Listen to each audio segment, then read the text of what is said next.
Hello, and welcome to the Monica Marie Jones Show. I am your host, Monica Marie Jones. And tonight, once again, we're going to be focusing on love and relationships.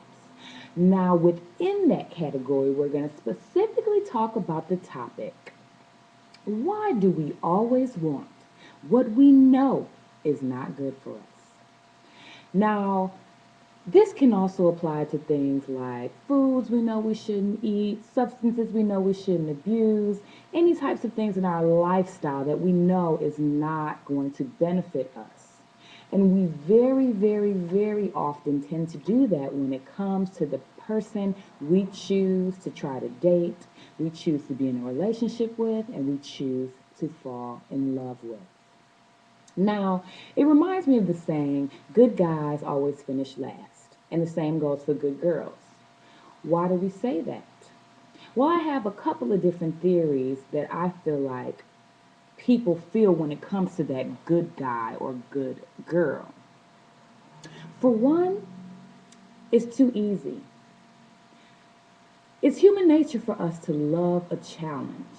We love to chase dreams, chase goals. We just love the chase in general. It's the excitement of the chase. So anytime we feel like something is too easy or too attainable, then we're not as attracted to it. What we have to work harder for, we often appreciate more.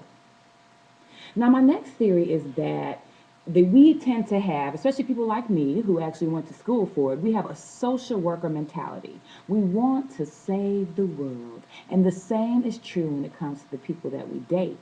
So sometimes I feel like as women, and men may have this too, we have like this want to nurture, to take care of. Perhaps it's a maternal instinct. And if you look at it in the man's context or the male context, there's this whole knight in shining armor, like I want to whisk you off your feet and save you from this terrible situation or whatever that you're a part of. There's also a term I've heard it referred to as called the wounded bird. Remember when you were little and there'd be a bird that fell out of the mother's nest and you wanted to take it in and try to nurse it back to health? And I used to try to feed it saltines and everything else that a bird doesn't need to eat. But the truth of the matter was that bird really needed its mother, not this human who didn't know how to take care of it, and it always ended up dying anyway. We also have a tendency to want to take on projects, people as projects. We think that we can fix them. We think that we can change them. But the truth of the matter is, people only change when they are ready. Another concept that I feel falls under why we don't tend to lean towards the good guy or the good girl, or why they always finish last, is that there's the rebellion factor. When someone tells us what we need to, should, ought to, better be doing, when somebody's preaching to us and telling us what we should do or what we shouldn't do, we have a tendency to want to do the opposite. So, someone says, you shouldn't be dating this type of guy or this type of girl. It only makes us want to do it more. It only makes us want to try to rebel, to prove them wrong, or just to do it so that we're making our own choice and our own decision based on our motivation and not some external factor or pressure. So let's define exactly what it means when we say not good for us. We may instantly think like a thug or a bum or a bad boy or a scallywag. And in most cases, that might be true. But, a quote unquote good woman or good man could not be good for us in the sense that they may be someone who is playing hard to get. They may be someone who is easily bored and may not be that into you. They may be someone who is quote unquote out of our league.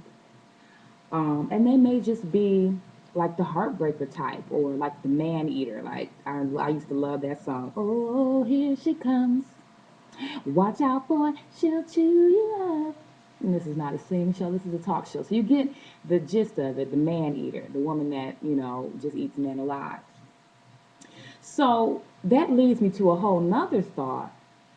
We always say we want a good man. We always say we want a good woman, but then we go for the opposite. So my question is, one, do we even know what that really looks like, a good woman or a good man? What is the definition of that? I think it varies for everyone and based upon your needs and your interests and your chemistry and the way you mesh with the person. But overall, we have this general idea of what a good man is, a good job, looks good, takes care of us, or whatever your standards are. A lot of them are very similar. But do we even know what that is when we get one? And when we get one, will we even know what to do with them?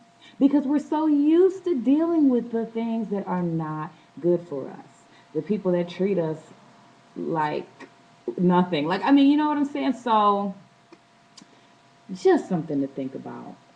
If we get that good man, that good woman, even that good job, if you want to expand it, will we know what to do with it when we get it? And will we appreciate it? So, just a few little tidbits for you to chew on tonight. The next time you're having a situation where you're kind of frustrated because you feel like you're not getting the attention of the person that you want, think about it. Am I chasing someone that I know is not bad for me just because I love the chase? Would I be as into them if they were all into me? Or would that be boring and would that feel like, oh, you know what, I got them. Let me go chase somebody else that's harder to get. So think about that. Let it marinate. Leave your comments and then we'll turn it into a blog for further discussion. Have a good night and let me know what other topics you want me to discuss. You can email me at monica@monicamariejones.com or visit my website at www.monicamariejones.com. Have a good night.